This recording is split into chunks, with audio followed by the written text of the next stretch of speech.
Alam mo yung pakiramdam, yung tipong may isang tao na hindi mo kaano-ano, pero sa dami ng pinagdaanan nyo, para na kayo magkapatid.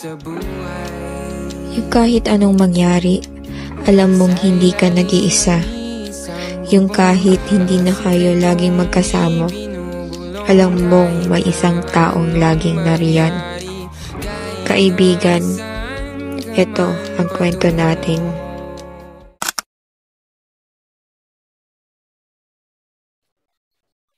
Kaibigan, minsan hindi ko na alam kung saan magsisimula.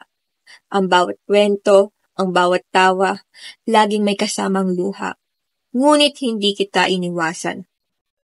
Minsan ang mga gabing puno ng tanong, ang sagot ay hindi lagi makikita. Ngunit sa iyo, kaibigan, ang bawat kwento ay tila may kasamang pangako. Pangako na kahit gaon man kalayo, ang pagkakaibigan natin ay laging magkasama. Kaibigan, minsan ang mga pagkakamali ay hindi maiiwasan. Ngunit sa mga pagkatalo, ikaw ang dahilan kung bakit ako bumangon. Sa mga oras na pakiramdam ko ay nawawala ako, nandyan ka hindi sumusuko.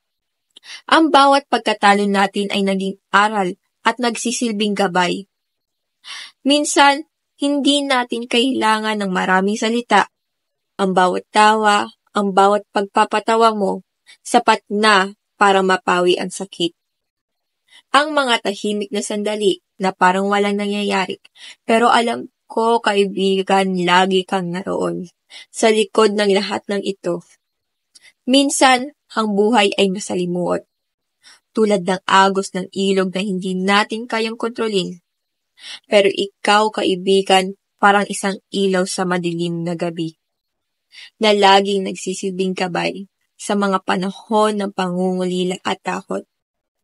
Kaibigan, minsan, iniisip ko kung paano ko ba sasabihin ng lahat ng ito. Paano ko ba ipapahayag ang pasasalamat na hindi kayang ilarawan ng salita? Kasi kahit anong sabihin ko, wala akong kayang itumbas sa lahat ng ginugol mong oras. Sa bawat hakbang na iniwan mo sa tabi ko.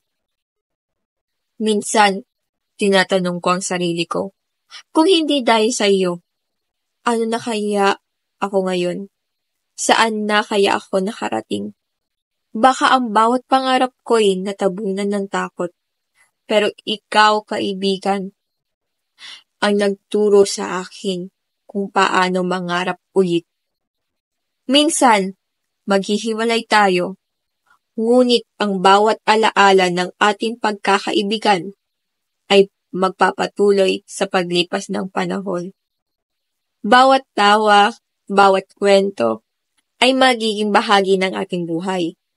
At kahit magkaibang daan ang tatahakin, ang ating pagkakaibigan ay hindi mawawala. Ako nga po pala si Laika Ann Marie Sisido mula sa Grade 12 ABM Larry Page.